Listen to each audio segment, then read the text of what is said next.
Bom dia, que a graça e a paz do nosso Senhor e Salvador Jesus Cristo seja com todos vocês. Nós seguimos na nossa série, nosso estudo dominical e também semanal sobre o livro dos Salmos.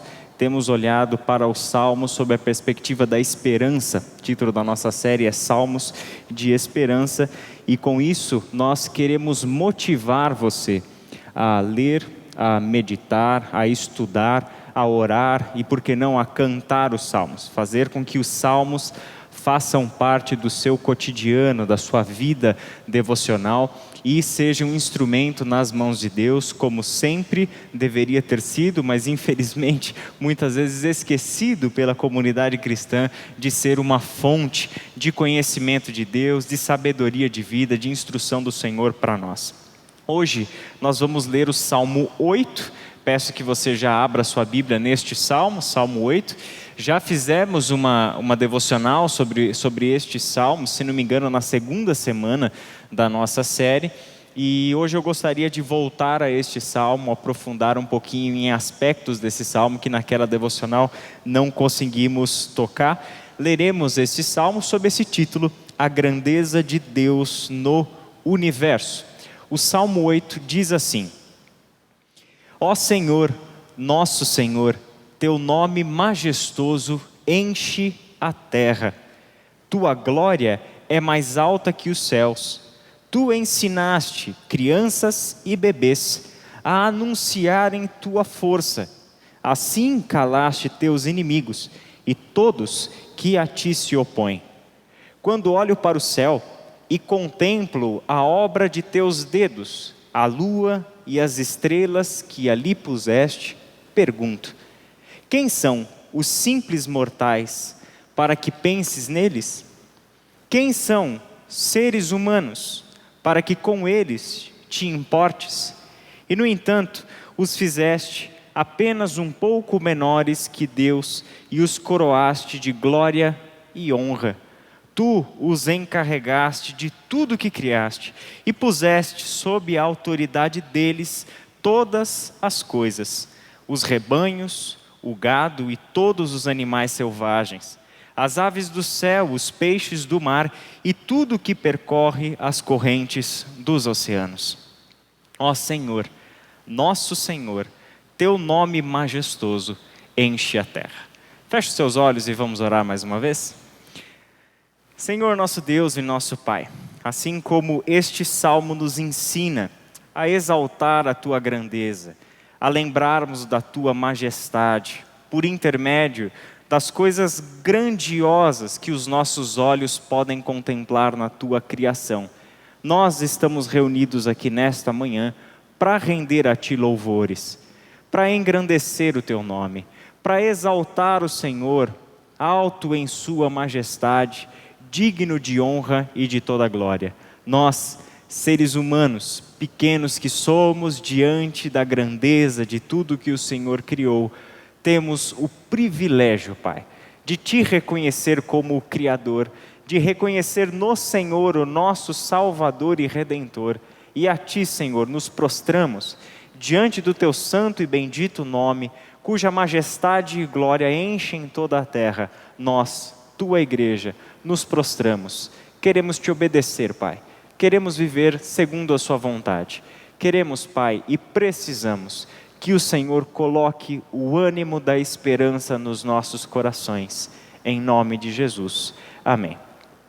O Salmo 8, como eu destaquei aqui no texto, você deve ter percebido, essas partes em negrito, mostram, na verdade, uma moldura desse salmo. Se você observou, o primeiro e o último versículo desse salmo são exatamente iguais, são idênticos, né? Então, são dois versículos que neste salmo abrem e fecham, formam como se fosse uma moldura para esse salmo. E o que lemos neste versículo de abertura e no versículo de fechamento, verso 1 e verso 9, é justamente o fato que o salmista quer destacar: o nome majestoso do Senhor enche a terra.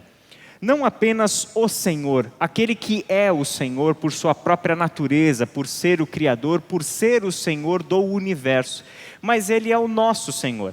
o povo que reconhece o seu senhorio e está debaixo do seu senhorio, o povo que lhe obedece, o povo que recebe deste Senhor o seu próprio nome. Este povo é quem reconhece este Deus como o exaltado, aquele cujo nome majestoso enche toda a terra. Uma imagem muito bonita que esse salmo evoca, portanto. É um salmo que está lançando o seu olhar para toda a criação, para toda a terra, e faz uma constatação importante. Uma constatação de fé, uma constatação que parte do conhecimento da palavra de Deus, mas parte de uma fé que lhe torna capaz de enxergar as coisas de um modo especial. Ele olha para o mundo, ele olha para a natureza, ele olha para a criação e chega a uma conclusão: tudo isso está cheio da majestade de Deus. A glória de Deus enche todas as coisas. É algo muito semelhante àquela afirmação que Isaías fez depois da sua famosa visão no capítulo 6 do seu livro: e a glória do Senhor enchia toda a terra. É exatamente essa a ideia que o salmista traz. Ele olha para a criação como um grande santuário, muito maior do que templos, muito maior do que catedrais, muito maior do que salões de reunião de culto. A criação é o santuário onde Deus habita e enche todas essas coisas. Dentro dessa moldura, ele diz para nós, descreve para nós o que ele enxerga para dizer que o nome majestoso do Senhor enche a terra. Ele olha e observa a criação.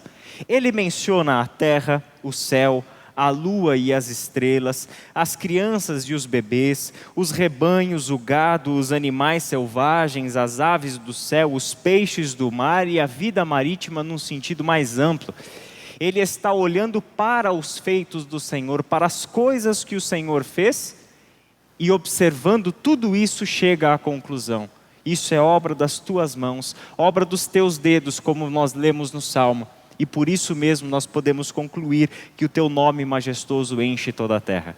Agora, bem no centro de tudo isso, existe uma pergunta que o salmista levanta, e essa é a sua pergunta central. Quem é o ser humano? Quem é o ser humano? Essa é a pergunta fundamental. E essa pergunta que ele faz surge da contemplação da criação. Quando agora quero olhar para que você já teve experiências semelhantes a essa do salmista. Certamente você já teve experiências de contato com a natureza, que para nós é criação de Deus, e você olhou a grandiosidade daquilo tudo. Talvez você, diante de um pôr do sol, fazendo uma caminhada numa montanha, fazendo uma trilha, fazendo alguma coisa que te deu um contato especial com a natureza e você olhou a grandiosidade daquilo tudo. Ou até mesmo quando você viu um fenômeno na natureza muito de perto, um vendaval. Se você passou por um abalo sísmico ou qualquer coisa do tipo, você viu um fenômeno na natureza. E diante dessas coisas que nós vemos na criação, a gente se faz a pergunta: quem sou eu diante de tudo isso? Quem somos nós? Meros mortais, simples seres humanos, pequenos diante da grandiosidade do que eu estou vendo. Quando nós olhamos da janela de um avião e contemplamos aquela imensidão da criação, nós nos perguntamos: quem somos nós diante de um mundo tão vasto, de um mundo tão pleno da glória de Deus? É exatamente essa a pergunta central que o salmista faz. E o interessante, como eu disse, ele não faz a observação da criação como um cientista faz. Ele não faz a pergunta sobre a criação como um arrazoado filosófico acerca da natureza, do ser humano ou qualquer coisa do tipo. Ele faz a partir de uma reflexão de fé, da consciência de que aquilo que ele enxerga na criação é uma manifestação da glória de Deus.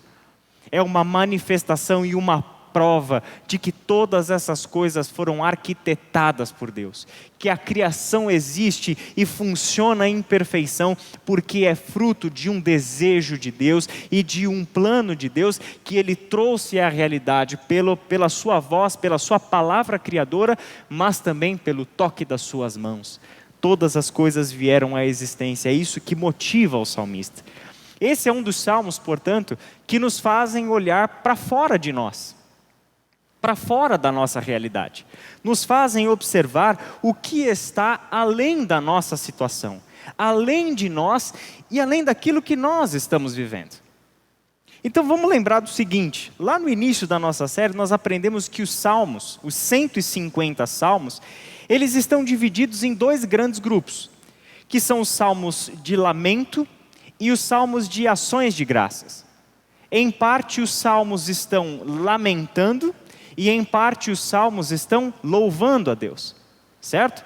Entre estes salmos nós percebemos algo muito interessante, ou seja, isso é um dado importante para nós. Porque no lamento e no louvor, nós descobrimos algo sobre a nossa própria natureza e experiência de vida.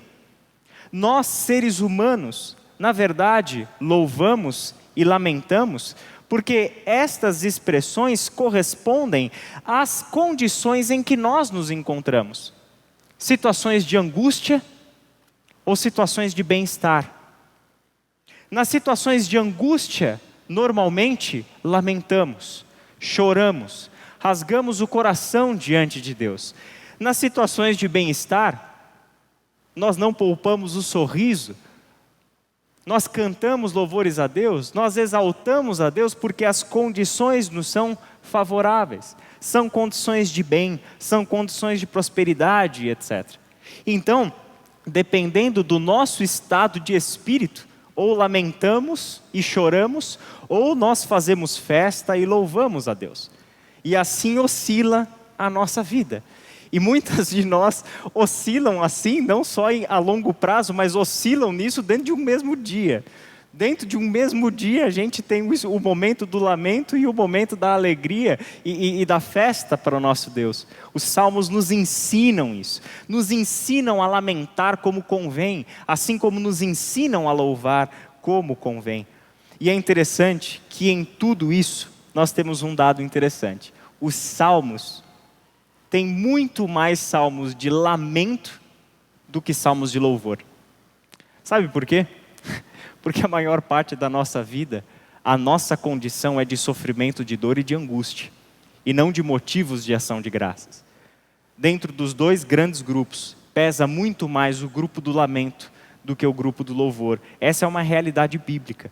Isso é algo da resposta do povo de Deus ao seu Deus. E assim, o mais normal para nós é pegar essa informação sobre os salmos e dizer o seguinte: então, em situações de medo, de desespero, de angústia, de sofrimento, o que a gente deve fazer? Lamentar.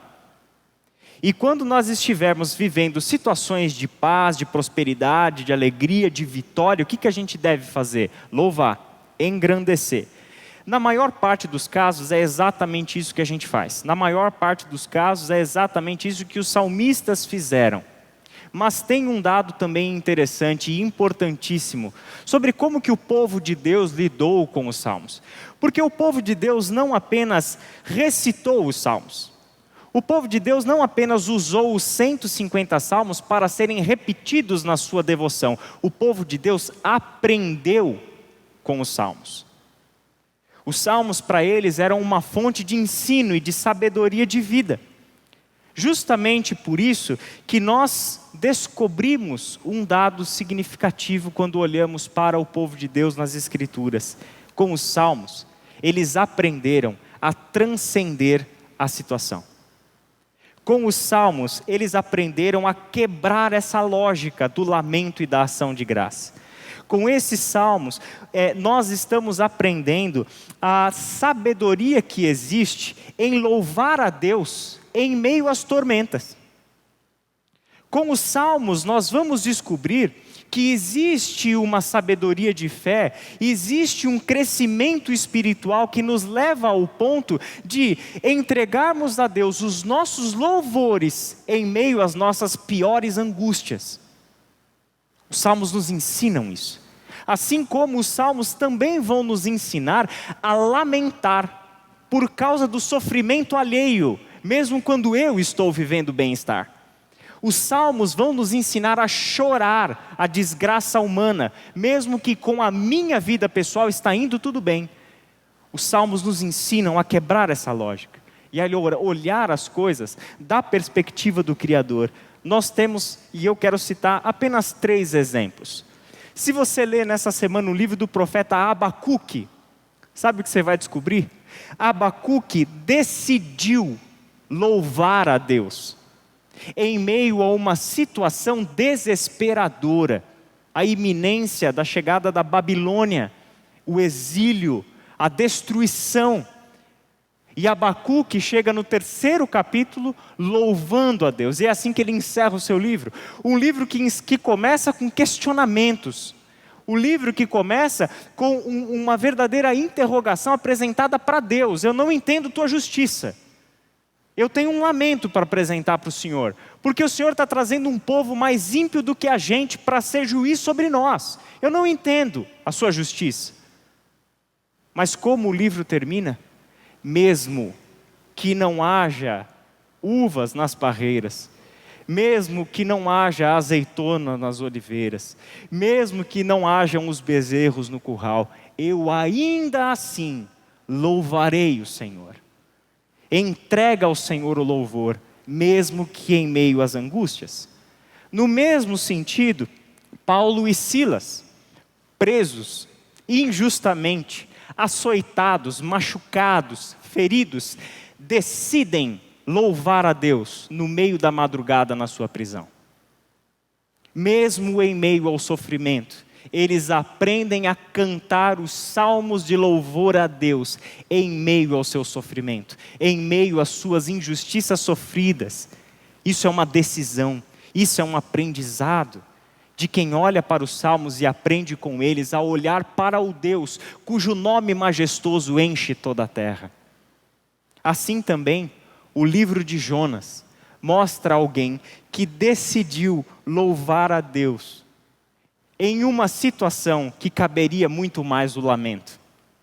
Jonas, profeta chamado por Deus, decide desobedecer a Deus, vai para um lugar oposto aonde Deus o havia chamado, uma tormenta acontece quando ele está na embarcação, ele entende o que está acontecendo e pede para ser jogado do barco. Ao ser jogado do barco, um peixe o engole, Deus preservando a vida dele, e do ventre do peixe, isso é o capítulo 2 do livro de Jonas. Jonas ora a Deus. Sabe o que tem de impressionante na oração de Jonas? Toda a oração de Jonas são frases de salmos. Nenhuma palavra de Jonas no capítulo 2 do seu livro são espontâneas. São palavras decoradas dos salmos. E no capítulo 2 de Jonas nós temos um belíssimo hino de louvor e adoração a Deus em uma situação extrema. Ele não sabe se vai sair dali vivo. Ele está numa situação horrorosa, mas decide louvar onde caberia mais o lamento. Todos eles aprenderam com os salmos a olharem para além da situação e a perceberem a majestade de Deus como o cenário maior. Quando os nossos olhos estão focados na nossa situação, nós olhamos para nós, seres humanos, e principalmente no momento histórico que nós estamos vivendo, nos perguntamos, será que a gente ainda é capaz de fazer alguma coisa boa? Quem somos nós? Aonde está a esperança para essa humanidade? Olha a nossa situação, olha a que ponto chegamos. Olha a nossa situação. Os salmos nos fazem um convite. Olha para o cenário mais amplo. Contempla o cenário mais amplo. Não busque esperança onde ela não pode ser encontrada. Busque esperança no Senhor. E é o caminho que o Salmo faz. Olha que interessante o que Eugene Peterson diz. Se quisermos orar de acordo com a nossa verdadeira condição, com todo o nosso ser em resposta ao Deus vivo, expressar nossos sentimentos não é suficiente.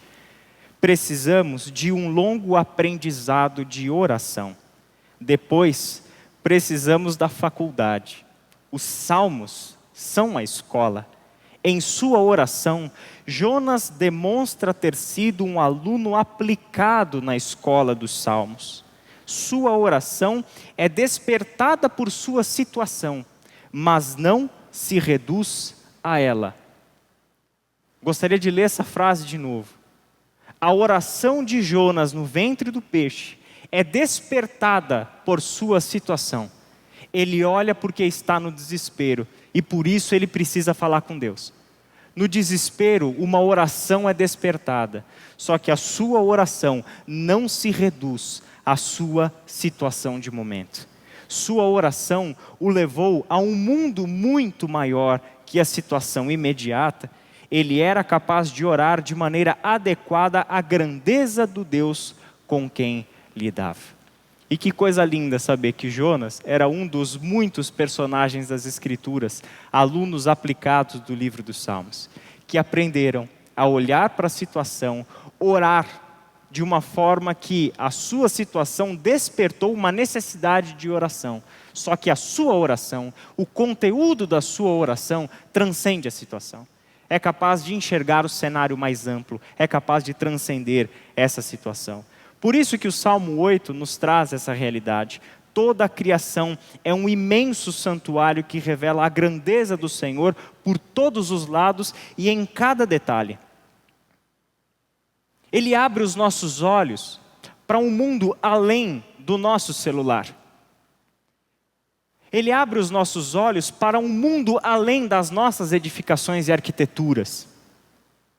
Ele abre os nossos olhos para contemplar as coisas que as nossas mãos humanas não fizeram e nem são capazes de fazer. Eles olham e com isso querem nos fazer olhar também para uma criação sobre a qual nós não temos o controle e que dependemos dela para a nossa existência. Ele leva os nossos olhos para o que Deus fez. E ao nos ensinar a olhar o que Deus fez, nos ensina a transcender a situação e irromper em louvor e adoração a Deus. Dos 150 salmos, no mínimo 35 salmos fazem exatamente a mesma coisa que o Salmo 8 fez. Eleva os nossos olhos desta nossa dimensão, dessa nossa condição humana, das desgraças que nos cercam, para a glória e a majestade de Deus revelada na criação. Talvez o mais famoso dele seja justamente o Salmo 19. Eu duvido que você nunca tenha tirado uma foto bonita do céu, das estrelas, da lua, do sol e etc. e colocado como legenda: os céus proclamam a glória de Deus e o firmamento anuncia a obra das suas mãos. Você já deve ter feito isso em alguma forma. O Salmo 19 é um dos mais bonitos poemas que nós temos nos Salmos, que elevam os nossos olhos para a criação e nos fazem recordar que, olha, antes de ter Escritura, antes de ter Bíblia, antes de ter Gênesis a Apocalipse, que Bíblia que esse povo lia lá no passado, quando não tinha o texto? Ele lia a criação. Eles olhavam para a criação e eram capazes de reconhecer isso. Isso daqui criado está me revelando quem é o Deus com quem eu lido. Perceba os movimentos da criação, perceba cada detalhe da criação, porque Deus pode ser conhecido por intermédio daquilo que Ele criou. E é exatamente esse o argumento do apóstolo Paulo em Romanos capítulo 1, a partir do verso 18. Todo Deus com quem nós estamos lidando pode ser conhecido por meio das coisas criadas. A criação é um anúncio da existência de Deus, do amor de Deus, da glória de Deus. Eleve os seus olhos para isso e aprenda de novo com o povo de Deus a contemplar a criação, a orar a Deus por intermédio das obras dos seus dedos, do seu toque, da sua beleza, da sua majestade. Esse é o convite que o Salmo nos faz. E ele faz isso de um jeito muito lindo. Versículo 2: tua glória é mais alta que os céus. Tu ensinaste crianças e bebês a anunciarem tua força. Assim calaste teus inimigos e todos que a ti se opõem. Aqui parece haver uma contradição, né? De que forma exatamente uma criança ou um bebê revela a tua força? De que maneira exatamente um serzinho indefeso como um bebê é capaz de revelar a força de Deus, o poder de Deus? Talvez se ele falasse: olha, você fez com que um guerreiro valente, poderoso como Davi, ou como alguns dos seus valentes soldados, revelassem o teu poder e a tua força. O Senhor dos exércitos revela o seu poder por intermédio do ensino de crianças e de bebês. No texto original, isso tem uma marca de idade bem precisa, que são os bebês que estão amamentando. Então esses bebês, que estão sendo amamentados, esses bebês dentro da cultura do Antigo Testamento, eles mamavam até os 2 anos de idade. E o que acontece nessa fase do desenvolvimento? Uma coisa brilhante. Eu tenho um bebezinho de 4 meses em casa e é fantástico observar que a cada dia e cada detalhe há algo novo para ele. É como um mundo novo se abriu para ele. Esses dias eu estava com ele no colo, eu fui pegar água no nosso filtro. Quando eu abri o filtro, ele se maravilhou com a água saindo do filtro. Ele achou a água o máximo, ele queria pôr a mão na água, ele queria se envolver. Aquilo é uma maravilha para ele. Essa é a característica dos bebês. E como eles respondem a essas descobertas diárias, com o queixinho caído, com os olhos impressionados com aquilo que eles estão vendo. É exatamente esse olhar de uma criança que o salmista quer ter para a criação de Deus. Eu quero me maravilhar com o teu poder revelado em cada descoberta que eu faço na tua criação. O sentido do texto original é exatamente esta visão da criança sobre a criação.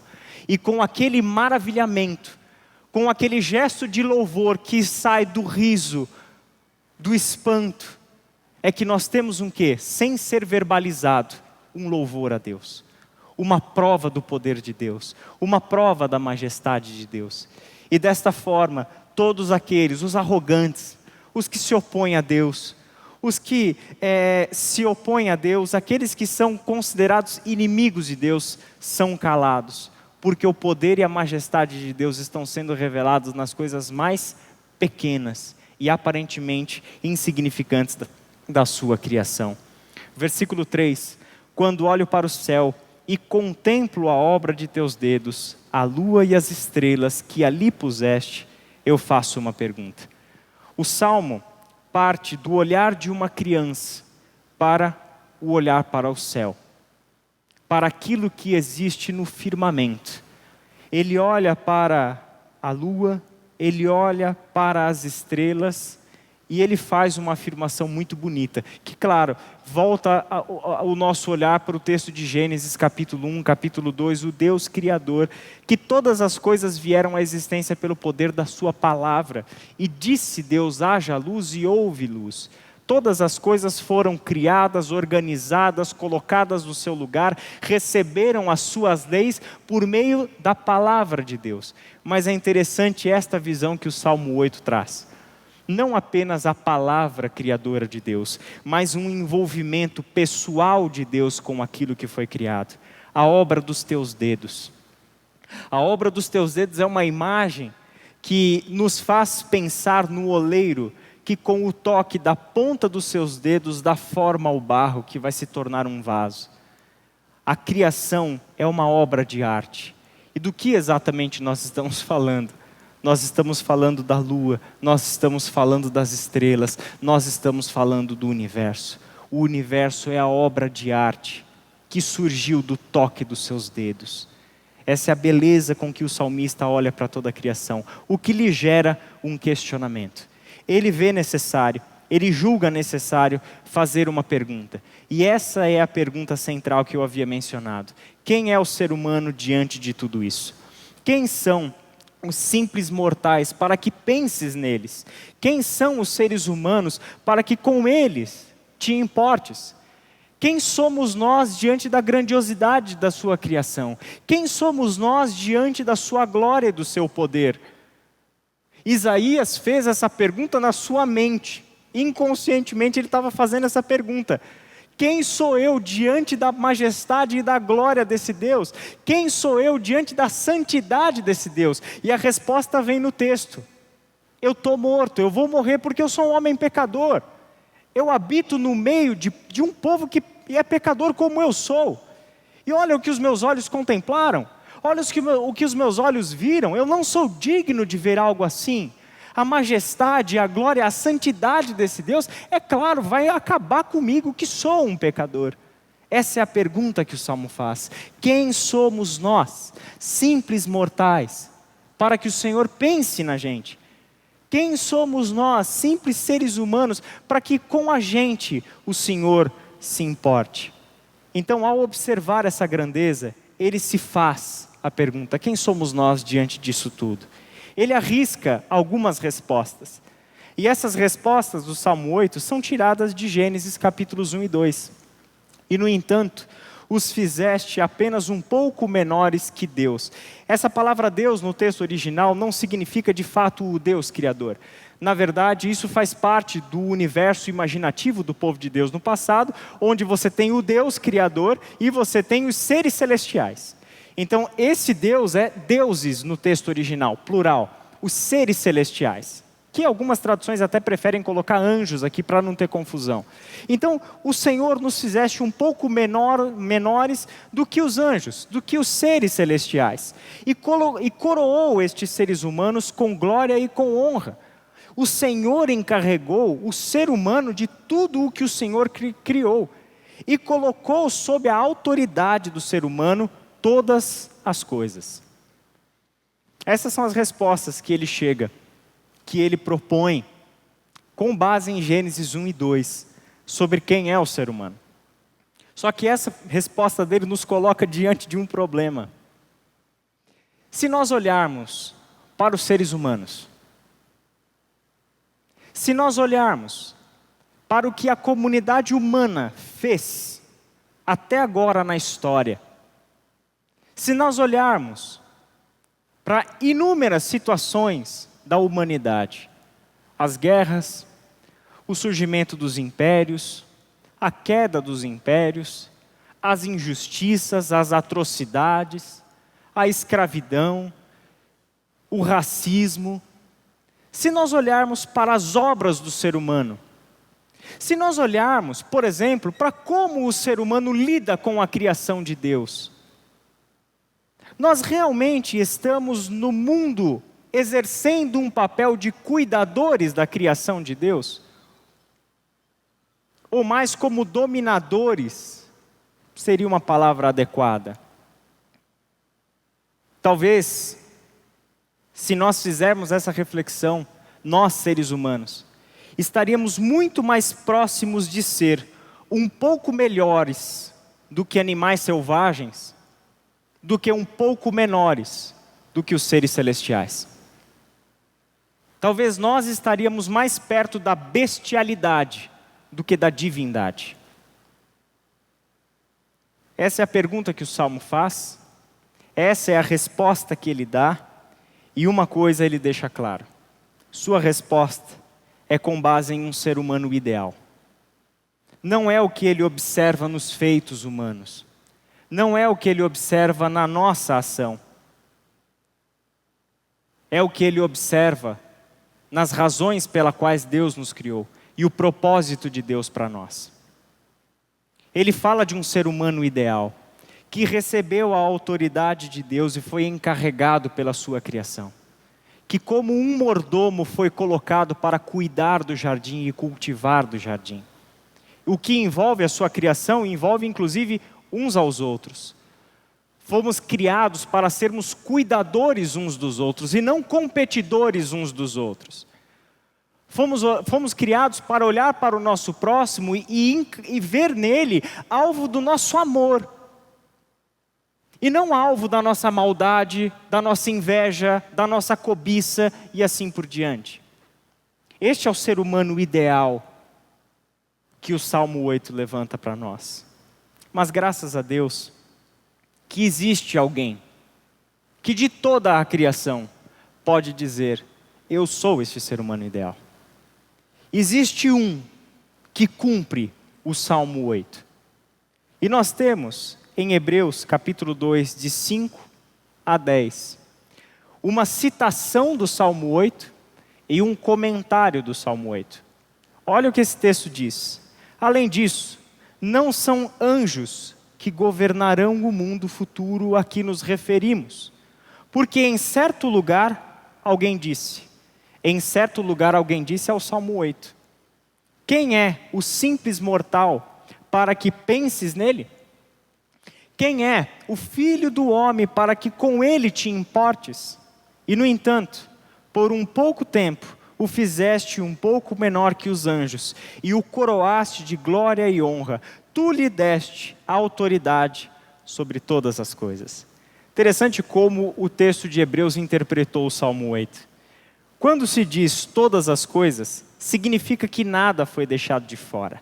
É verdade que ainda não vimos tudo ser submetido à sua autoridade. Contudo, vemos Jesus, que por pouco tempo foi feito um pouco menor que anjos, e que, por ter sofrido a morte, agora está coroado de glória e honra. Sim, pela graça de Deus, Jesus experimentou a morte por todos. Deus, para quem e por meio de quem todas as coisas foram criadas, escolheu levar muitos filhos à glória, e era apropriado que por meio do sofrimento de Jesus, ele o tornasse o líder perfeito para conduzi-los à salvação. Que texto lindo! O autor de Hebreus olhou para o Salmo 8 e viu no Salmo 8 uma profecia acerca de Jesus. É em Jesus que ele se cumpre. Aquele que recebeu a autoridade e exerceu a sua autoridade. Aquele que viveu entre nós e morreu e padeceu para a redenção de todas as coisas, inclusive da criação. Ele é Jesus. Ele é o nosso cenário mais amplo. Ele não é só o agente da criação, mas ele é o redentor da criação. Ele não só estava com o Pai no princípio, quando todas as coisas foram criadas. Ele não apenas é o verbo divino que trouxe todas as coisas à existência, como tão bem nos disse João capítulo 1. Ele é aquele que está sustentando este universo. Ele é aquele quem mantém a lua e as estrelas no seu devido lugar. É Ele quem sustenta tudo aquilo que nós vemos e o que nós não vemos. É Ele quem está sustentando o universo e é Ele quem tem na sua mão o nosso futuro. É nas mãos do Cristo que nós estamos seguros. Ele é a nossa esperança, Ele é o nosso cenário maior. Por isso mesmo, quando nós olhamos para frente, quando nós olhamos para o futuro, hoje, da nossa situação, eu não sei você, mas eu não tenho muitas razões para ficar feliz e esperançoso. Quando eu olho para os feitos humanos, eu não encontro muitas razões de esperança. É por isso mesmo que a palavra de Deus nos eleva para onde os nossos olhos devem estar, firmados no Cristo, firmados no Senhor e Redentor, firmados naquele que venceu a morte, firmados naquele que nos cercou com sua graça, com o seu amor e com a sua paz, e que por causa de Cristo Jesus não existe nada na criação, não existe nada no mundo celestial, não existe passado, presente ou futuro, anjo ou demônio que seja capaz de nos separar do amor de Deus que está em Cristo Jesus. Essa esperança fundamental que os salmos querem evocar para nós, e graças a Deus por um comentário como esse de Hebreus, que não nos deixa sem a resposta. Quem é o ser humano para que com ele te importes? A resposta Deus deu no seu Filho Jesus Cristo. Vocês me importam tanto que eu dou o meu Filho para morrer numa cruz no lugar de vocês. Eu penso tanto em vocês, que eu dei o meu Filho para morrer a morte de vocês, para que vocês tivessem vida. Eu amo tanto vocês, que fiz isso por vocês, para levá-los de volta ao lugar de onde vocês caíram, para que vocês assumam na criação de Deus o lugar de filhos de Deus, e que atuem na criação como filhos e filhas do nosso Deus. Feche os teus olhos e vamos orar. Pai querido, nós te damos graças pela tua grandeza, pela tua majestade, pela tua glória que enche todas as coisas, Pai amado, e arrebata o nosso coração quando nós pensamos na grandiosidade de tudo o que o Senhor fez. Pai querido, a criação nos fala do Senhor. A tua santa palavra nos fala da tua vontade e da tua lei. Jesus Cristo é a prova definitiva do quanto o Senhor nos ama. Pai querido, que todas essas vozes vindas do Senhor na nossa direção sejam ouvidas pelo teu povo. Que encontrem, Senhor amado, no nosso coração terra firme, para ser palavra fecunda, para dar muitos frutos, para nos trazer à memória que nós não estamos sozinhos, que o nosso futuro não está sendo decidido por homens, que as injustiças e maldades desse mundo têm os seus dias acontados porque o Rei venceu, porque o Senhor da glória está vindo, porque o seu nome enche toda a terra. E isso não é uma expectativa nossa, é a realidade que nós já encontramos. Ajuda-nos, Senhor, na nossa falta de fé, a enxergarmos a grandiosidade do Senhor e a transcendermos o nosso momento e a nossa situação, a encontrarmos em Ti, Senhor, em todos os Seus feitos, em todas as Suas palavras, em todas as provas que o Senhor já nos deu do Teu amor, encontrarmos nisso tudo, Senhor, os versos de uma nova canção a cantarmos ao Senhor em meio às dores, em meio às lutas, em meio ao sofrimento.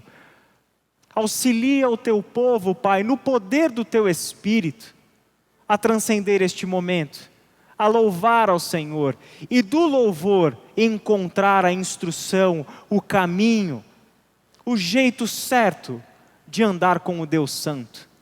Essa é a nossa oração, em nome de Jesus. Amém.